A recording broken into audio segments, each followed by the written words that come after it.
Buenas tardes a todos. Gracias, Carlos Emma, por la invitación. Sin duda es un gran placer estar aquí. Mucho de lo que les voy a platicar es, me pidieron que no sea muy rudo, entonces voy a ser un poquito suavecito con algunos temas torales y que realmente son de gran preocupación en el país. Algunos ya los dijeron mis compañeros. Creo que no puedo ser más rudo de lo que fue Carlos en su presentación, Castañeda, pero al menos coincidimos en muchas cosas y eso que ni siquiera nos conocemos.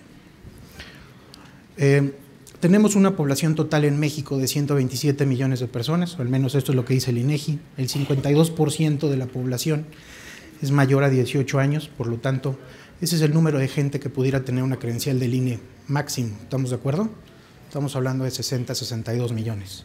No quiero echarle más tierra al INE, creo que ya Carlos fue claro con esto. No es mi intención, de hecho, más bien lo que les voy a decir es que sí es lo que están haciendo bien, porque seguro lo están haciendo. Tenemos una población económicamente activa en el país de casi 60 millones de personas al segundo trimestre del 2018, pero cerca del 36% está en la economía informal. Esto es importante, son datos mexicanos y también de Banco Mundial. Tenemos un salario mínimo diario general ya unificado a nivel nacional de 88 pesos. Díganme quién de ustedes puede sobrevivir con 88 pesos si el estacionamiento aquí cuesta 100. El 39% de la gente tiene acceso a servicios financieros, el 63.9% utiliza servicios de Internet, según el IFT. Tenemos hoy en día 53 bancos en México, aunque diga 2017, la verdad es que no ha cambiado ese número de finales de 2017 actualmente, solo había 14 en 2005. Hay 275 fintechs y hay casi 280 fintechs en México. Somos el país de mayor boom, al menos en Latinoamérica, casi igual que Brasil, a nivel fintechs. Hace ratito decían que Suecia era uno y que si Estonia era el otro, pues nosotros somos uno de los grandes aquí de este lado.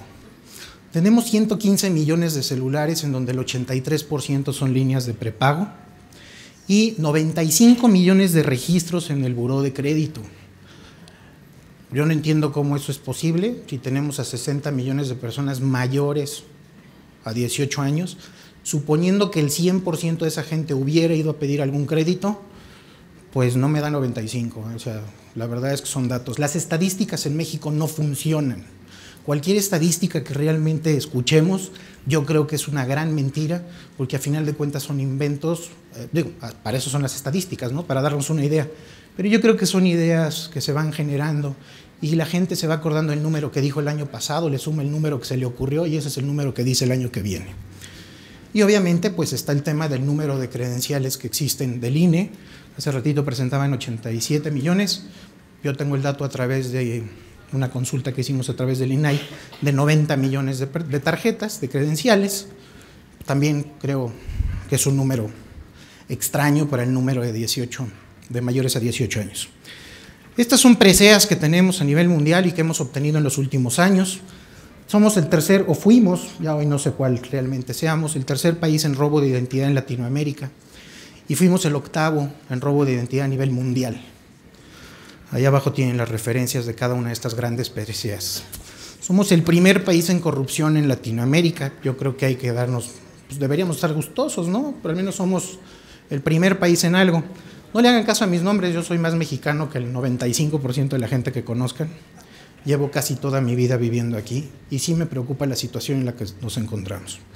Después de nosotros está República Dominicana y Perú. Lavado de dinero, somos el tercer país de lavado de dinero en el mundo. O sea, esto es gravísimo. Ni siquiera podemos llegar al quinto lugar en un mundial, pero sí somos el tercer país de lavado de dinero en el mundo.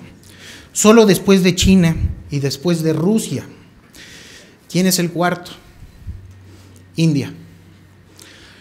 Nada más que aquí hay unos datos bien relevantes.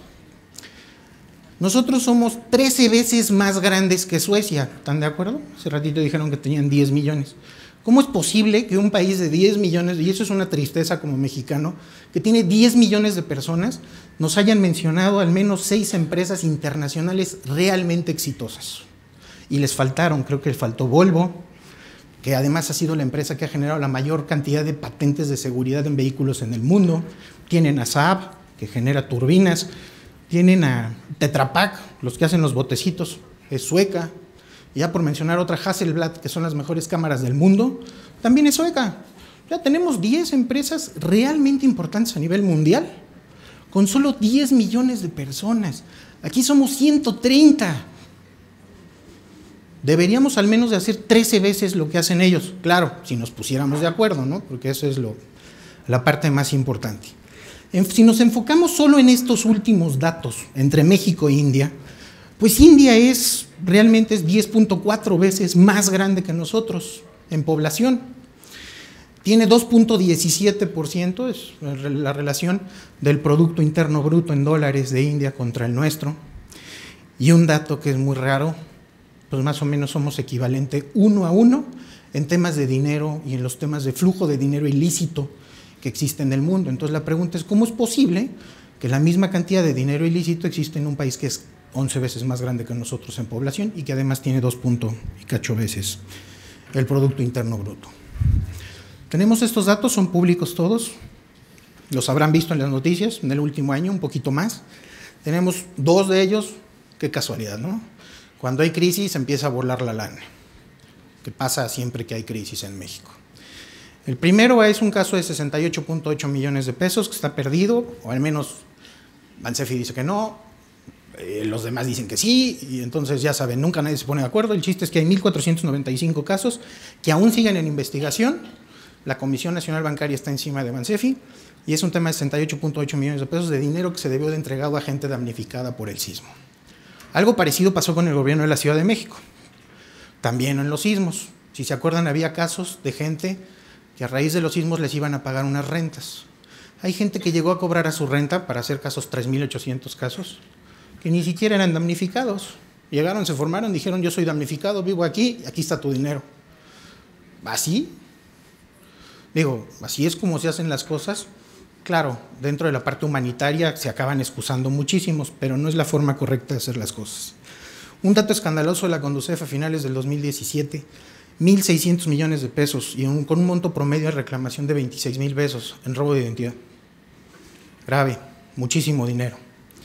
SPEI, todos saben del tema del SPEI reciente, 300 millones de pesos. A mí no me preocupa el tema del hackeo, el tema del hackeo es algo que pasa en cualquier plataforma tecnológica. Me preocupa el tema de cómo sacaron el dinero. El dinero de lo digital hay que hacerlo físico. Ese dinero se hizo a través de cuentas de personas que tienen cuenta real en un banco, que tienen personalidad jurídica, como decían hace rato los abogados, sacaron su dinero y les dieron una lana para sacarlo. Ese es un tipo de gente.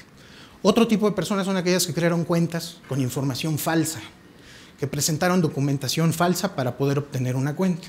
Ese es otro. Y también hay un número infinito en México que, como nos estamos escudando en el tema de inclusión financiera, dejamos que se creen cuentas anónimas. Ese es otro. Cuentas anónimas que, claro, tienen límites muy bajos, de 20,000 pesos, pero si multiplicamos 1,000 cuentas anónimas por 20,000 pesos, son 20 millones de pesos. 20 millones de pesos que yo puedo sacar en el sector financiero. No sé cuántos sabemos aquí, pero si juntamos a dos grupos de este tamaño, 1.5, podemos ser todos, podemos tener 20 millones de pesos, así de rápido. Ahora bien, robos de identidad en Profeco, estos son los casos. No tengo los datos del 2018, una disculpa, aún no lo tenemos, también es información pública, obtenida a través vía transparencia, que no son tantos a comparación de los otros datos que les mencionaba. Prodecon, lo mismo, tenemos 137 casos en 2018, el primer semestre, y si se duplicara, pues tendríamos casi 300. Como sea, se siguen sumando todos estos casos. La pregunta es si esto es todo. Si tratamos de aplicar el tema del iceberg, conocemos el 10%, y medio diría yo conocemos, porque no conocemos nada. Tenemos cerca del 90% que puede estar abajo del agua. Y eso me lleva a esto, conductas antisociales. Todo este tipo de flujos que salen del sistema vienen por conductas antisociales. Aquí son algunas directas, robo de identidad, suplantación de identidad, creo que son claros. Lavado de dinero, bien. Aquí nada más voy a mencionar 2 cosas en el tema de lavado de dinero. ¿Dónde se lava la ropa? En la lavandería. ¿Dónde se lava el dinero? En el sistema financiero. No hay de otra. Entonces, ¿dónde es donde hay que poner trabas? ¿Dónde hay que poner? Acaba de anunciar la Comisión Nacional Bancaria una prórroga para las instituciones financieras. ¿Prórroga de qué? ¿Para qué? Es un problema que lo traemos, ahorita les voy a enseñar unos datos, lo traemos acarreando desde hace años y cada vez es más grande. O sea, yo no entiendo qué van a... Sí entiendo, porque hay muchos intereses metidos, ¿no? Por ejemplo, Nigeria, ¿qué hizo Nigeria? Nigeria creó un número que se llama Bank Verification Number, y lo único que agarró y le dijo a todos los bancos es: a partir de mañana, cuenta que tengas en el sistema financiero que no tenga el BVN asociado, se congelan los recursos. Duraron 3 años y a largo del plazo de los 3 años resulta que el 30% de las cuentas de Nigeria no tienen dueño. Nadie llegó a decir ese dinero es mío. Imagínense, y Nigeria, que es un país que más o menos, si lo vemos, más allá del color de la piel de la gente, en números es muy similar a nosotros. Secuestros, trata de personas y demás. El último es declaraciones falsas, que todos conocemos, pero también tenemos otras actividades que las permitimos. Y les voy a contar una anécdota rápido. Mi esposa, cada que va a la sucursal, no les voy a decir de qué banco, porque ahí sí, pero es un banco grande, cada que va a la sucursal, le ofrecen una tarjeta nueva de crédito, y ella dice que sí. Claro, el perjudicado soy yo, ¿no? Porque no trabaja. Pero a lo que voy es, ¿por qué le ofrecen una tarjeta nueva? Es una conducta permitida y no debería de permitirse. Le digo que te suban el crédito, que te suban la línea de crédito, no que te den otra. Mañana tienes 3, 4. ¿Por qué? Porque el promotor da más créditos y entonces al promotor le dan su comisión y entonces pues, está permitido. El banco ni siquiera debería permitir eso. Y volvemos a lo mismo, ¿cuánto de los datos estadísticos son realidad y cuántos son mentira? ¿No? Ahora, en México no tenemos identidad fundacional. Esta es una de las razones por las que esto ocurre. Ahorita les platico qué es una identidad fundacional. El 50.6 está bajo la línea de pobreza. En el 2016, según Banco Mundial, 62.7 millones de personas viven en situación de pobreza extrema, según el Coneval. Ese me lo voy a saltar, ya lo mencioné hace rato. Y finalmente, sí hay un tema de vecindad con Estados Unidos que a nadie le conviene que se sepa quién es quién. Eso es un tema político, obviamente se traduce en otros problemas en el país. ¿Qué es la identidad fundacional? Primero, es una identidad creada para promover una identificación general entre todo el mundo. Tiene un propósito general y es pública. ¿Ok? Es generada por una institución pública, centralizada. No es distribuida, es una identidad que se genera de forma centralizada. Obviamente lo mejor es que esta identidad se vuelva, que sea legal, obviamente, es legal, que se vuelva digital y que se vuelva completamente aceptada a nivel nacional. Y tenemos las identidades funcionales, que esas tienen un propósito específico. Ahorita hablamos del INE, hablamos de RENAPO, hablamos de varios. Todos esos son identidades funcionales. Algo grave, lo mencionó Carlos hace rato, no coincido con la fecha. Él mencionaba 1994, yo tengo 1992. RENAPO tiene la obligación de crear lo que se llama la Cédula Nacional de Identidad. Desde 1992, llevamos 26 años haciéndonos mensos. No es posible que esto siga pasando. Claro, nos conviene a muchos, ¿no? Bueno, a mí no, a mucha gente le conviene seguirse haciendo así. Ellos tienen el registro civil, estamos de acuerdo, es un certificado de nacimiento y también tienen la CURP. Esos dos, juntos, esa es una identidad legal y eso es una identidad fundacional. El problema, no tienen biometría. Hace rato mencionaba que enrolaron a los niños, sí, enrolaron a 30 millones de niños menores de edad. Hicieron 3 millones de credenciales como la que les enseñó, mismas que ahorita están en proceso de destrucción.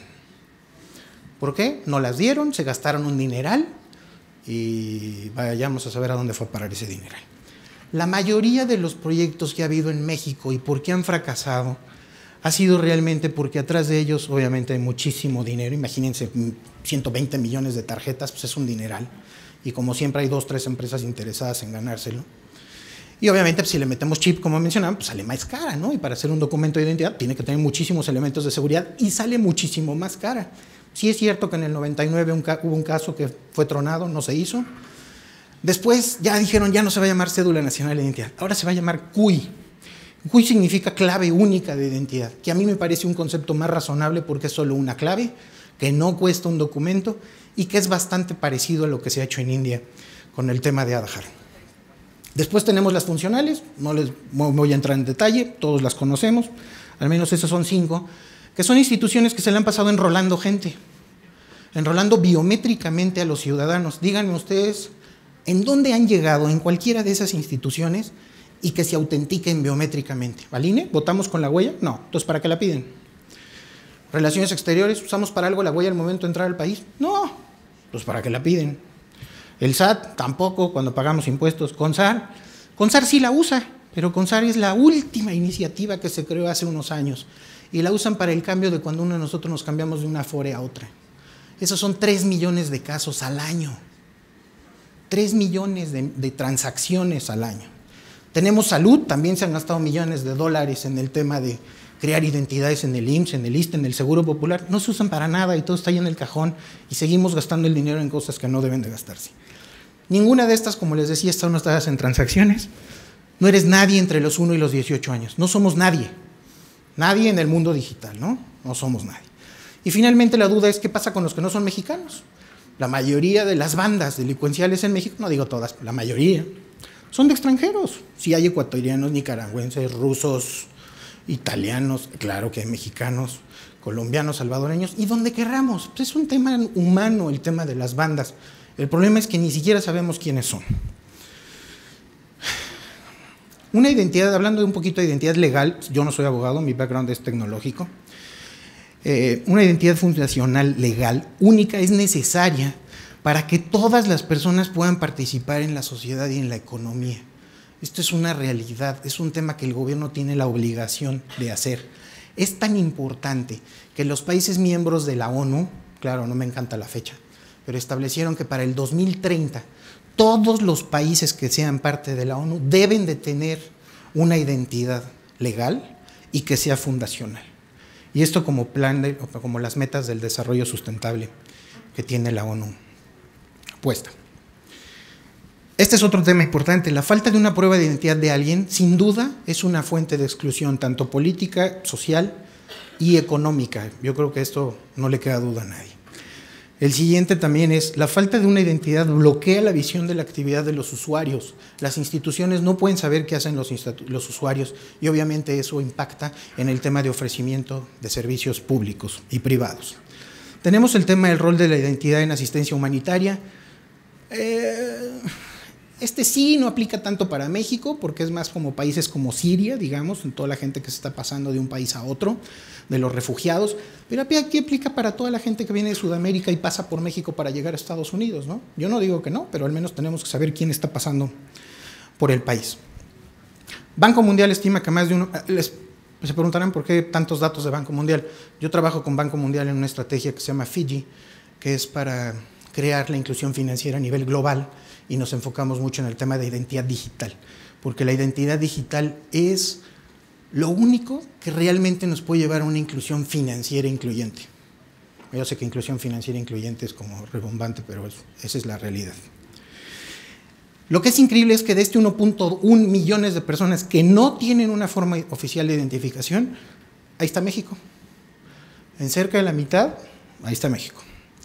Y sin duda, esto es más desde el punto de vista financiero, una de las barreras más importantes que existe en el sector financiero para aperturar una cuenta, claro, una cuenta transaccional, es la posibilidad que nosotros tenemos para podernos identificar contra ellos.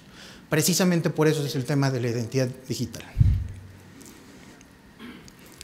Yo sé que hemos visto muchas definiciones de qué es identidad digital el día de hoy. Esta es la mía, no tiene nada que ver con ni Wikipedia ni nada de esto. Lo que es importante es que todos entendamos que la identidad digital no importa cuántos likes recibamos, ni en el Facebook, ni en el Twitter, ni en el LinkedIn, ni nada de eso. Eso no es la identidad digital, mucha gente cree que es eso. Es un tema de quién somos nosotros en un mundo digital y cómo nos autenticamos con servicios de gobierno, ya sea, bueno, gubernamentales o privados. Este es un tema toral. Sin duda, las identidades digitales pueden fortalecer la eficiencia, tanto en los servicios gubernamentales como en los servicios privados. Yo creo que eso no hay duda, en todas las sesiones del día de hoy se ha estado tocando de una o de otra forma. Este es un tema también financiero, en donde las instituciones financieras gastan muchísimo dinero en el tema de KYC. KYC significa Know Your Customer, en el argot financiero, y es una forma que viene del conoce a tu cliente. Primero pasan por un Customer Due Diligence y después la parte del KYC. Pero son procesos tan lentos que incluso en países como en India ya lo automatizaron. Crearon el Aadhaar, que es una clave, que tiene datos biométricos, que sí llevan 1.200 millones, también ya lo comentaron. Lo que es importante es qué han hecho encima de eso. O sea, no tanto el Adajar por sí solo es un número. Todos los servicios que se han creado por las instituciones financieras privadas, públicas, etcétera, son todo eso lo que hace que ese concepto realmente tenga un valor. Y obviamente hay que mitigar los riesgos en los procesos de PLD. Este es un tema que sí les puedo comentar puntualmente. En México hay 6.500 programas de apoyo social a nivel nacional. Solo uno utiliza autenticación biométrica de los beneficiarios. Uno, que es Prospera. Qué bueno que es de los más grandes, ¿no?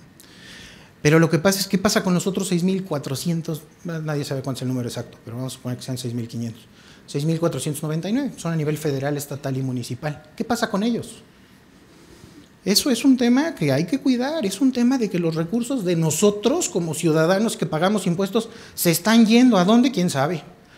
Ahí es donde nosotros acuñamos el tema de que sí hay subsidiólogos profesionales, hay gente que se dedica a cobrar subsidios sociales en toda la República y se hace pasar por muchísima gente. Y es el mismo. Finalmente tenemos con esto un tema de optimización y transparencia en el uso de los recursos públicos, o al menos eso es lo que esperamos. Estas son algunas identidades digitales que hay en el mundo, creo que algunos se han mencionado hoy. Yo agregaría aquí, y me doy disculpas si no agrega Suecia, debí de haberlo agregado. De hecho, el de Suecia es Bank ID, se llama curiosamente igual que el de Noruega, nada más que el de Suecia fue hecho en 2003, el de Noruega fue hecho en el 2004. Aquí hay algunos que están enfocados desde el punto de vista personas, algunos son creaciones por la iniciativa privada. Los que realmente funcionan son aquellos que son creados, hay muchos sinónimos, cada uno de ustedes puede saber alguno, pero yo voy a usar uno más decente, con pantalones en el país.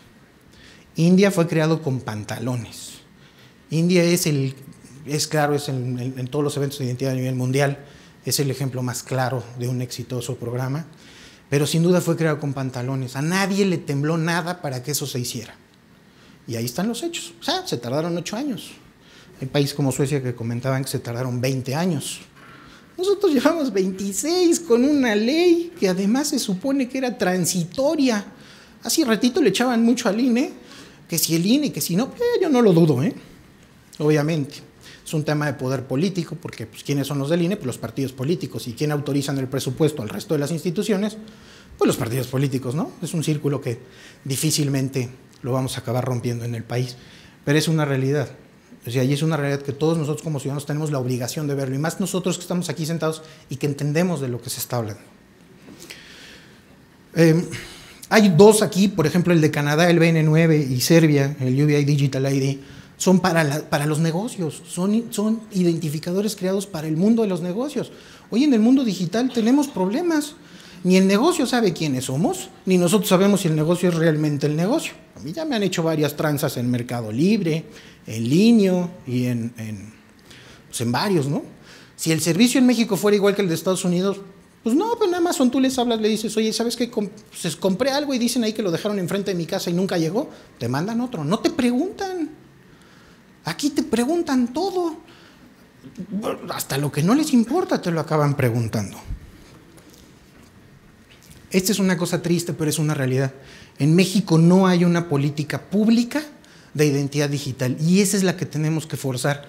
Si ya no lo hizo el gobierno saliente y no lo hizo el anterior y no lo hizo el anterior y no lo hizo el anterior y los anteriores que quieran, pues esperemos que el gobierno actual sí proceda para hacer una política de identidad digital nacional. ¿Para qué? Para que no tengamos 32 estados que hacen lo que quieren. Lo importante es que hagan lo que quieran, pero el concepto de interoperabilidad es lo más importante. No hay interoperabilidad, ni siquiera debería de existir alguna institución. Ya me dicen que tengo 2 minutos muy valientemente. Gracias. Bueno, vamos a acabar. Esta es una cosa triste. En México tú puedes ser quien tú quieras ser. Hace ratito lo comentaron y un caso rápido puede ser, bueno, aquí les muestro mejor varios, porque tengo varias anécdotas de estas. No sé si se acuerdan de esto. Los que tengan más de 30 y tantos años se acordarán de esto. Él fue director del RENAVE. Fue una persona chilena que llegó a México, fue director de un registro nacional de vehículos con una identidad falsa, ¿no? Lo que es increíble es que allá fue torturador. Pues aquí es director de una institución, ¿no? Porque, claro, se cambió los nombres. Eso pasa en la sociedad. Yo puedo llegar a un lugar, a un edificio nuevo, digo que soy Jorge Pérez, me bajo a lavar mi coche, me encuentro a alguien, ¿qué tal? Mucho gusto, yo soy Jorge Pérez. Al mes, yo soy Jorge Pérez en el edificio y en la colonia. Y como bien lo decían, me llevo a 2 personas al INE.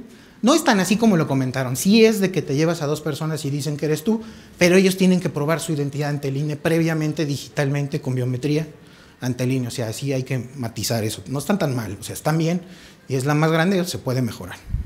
Este es un caso de estos y es del año 2000, hace 18 años. Tenemos un caso un poco más reciente. Este no sé si todos se acuerdan, este es del 2016, hace un par de años. Fíjense el título, ¿se imagina amanecer debiéndole al SAT 1.800 millones de pesos de multas? Es una niña a la cual le robaron la identidad antes de ser mayor de edad. Empezaron a hacer transacciones con sus datos. Cuando ella cumplió 18 años le dijeron que debía 10,000 pesos. Creo que se había arreglado y de repente llega la multa de investigación y resulta que debían 1.800 millones de pesos. Claro, la Prodecon entró y fue un caso bastante sonado en los que estamos en este tema de identidad digital. Ese fue hace 2 años. ¿Se acuerdan de este? San Miguel de Allende. El año pasado. Mató a un senador. Y ahí estaba. ¿Y por qué lo agarraron? Porque secuestraba gente. Digo, qué bueno que secuestraba gente y por eso lo agarraron, ¿no? Si no, no lo hubieran agarrado y quién sabe quién hubiera sido. Este es, digamos, más reciente. El último es de hace 2 semanas. Este es un caso que yo cuando lo leí dije, ya, de verdad todos estos parecen ciencia ficción, algunos de estos, ¿no? Rayan en el tema de ciencia ficción. Este está padrísimo. Una persona fue a un edificio que se supone que está cubierto por la Ley de Protección de Datos Personales en el manejo de la información. Dio su credencial del INE porque así se la pidieron. La cambiaron, más o menos les platico, lo pueden ver, está en el financiero. La cambiaron de un edificio a la Junta, se le olvidó pedir la credencial, se fue de vacaciones, 2 semanas después regresa, resulta que debe 400,000 pesos. Utilizaron esa credencial, que se supone que estaba en posesión de gente que resguarda bajo la Ley de Protección, que esa es otra falacia, y perdonan los abogados, pero ¿a quién de nosotros nos asegura que cuando tú llegas y firmas una cosa o tengan el aviso de protección de datos personales ahí, realmente hacen lo que tienen que hacer? Las pocas instituciones que la hacen, creo yo, son los bancos. Y eso tengo mis dudas, porque ¿qué pasa cuando te vuelves moroso? Agarran esa información y se la pasan a un despacho que se encarga de cobrar. Y entre más información le pasen, pues mejor, ¿no? Pero yo nunca le autoricé a él a que le diera esa información a quién sabe quién, que generalmente los cobrones, pues no son muy amables, ¿no? Son los que te están tirando el teléfono todos los días. Hace rato olvidé algo y es una pregunta. En el tema de extorsión es otro tema. Todos estos problemas sociales vienen porque no tenemos una identidad fundacional. ¿Algunos de ustedes han recibido llamadas de extorsión? Yo creo que no levanten la mano. Seguro algunos, yo sí las he recibido. ¿Cuántos de ustedes saben cuántas líneas telefónicas tienen a su nombre? Nadie. Puede ser que muchas de las líneas telefónicas que se usan para extorsionar a gente ahorita estén a su nombre. Y no lo sabemos. ¿Por qué? Pues porque yo soy telefónica. No. Aquí, antes había un dicho de aquí en China todo es igual, ¿no? Yo más bien diría que aquí en India debería ser igual. Allá no hay línea telefónica si no presentas tu Aadhaar, hoy en día. No hay cuenta de banco hoy en día si no presentas tu Aadhaar. Claro, lo acaban de implementar en 2017. Bueno, aquí lo que sucede es que esta persona le robaron, fue a una institución, dijo, desdijo, hizo un montón de cosas, todavía sigue debiendo dinero, le siguen cobrando intereses, claramente no es su firma. Entonces, ¿qué es lo que pasa? O sea, sí hay que hacer algo, y ese algo tiene que partir de la identidad fundacional que debe de crear el gobierno, y todos los demás que seamos privados nos tenemos que subir sobre eso y crear soluciones, ahora sí, a modo de las necesidades de los clientes, ya sean privados o públicos. En India, por ejemplo, atrás del Aadhaar crearon una cosa que se llama UPI. UPI significa Unified Payment Interface.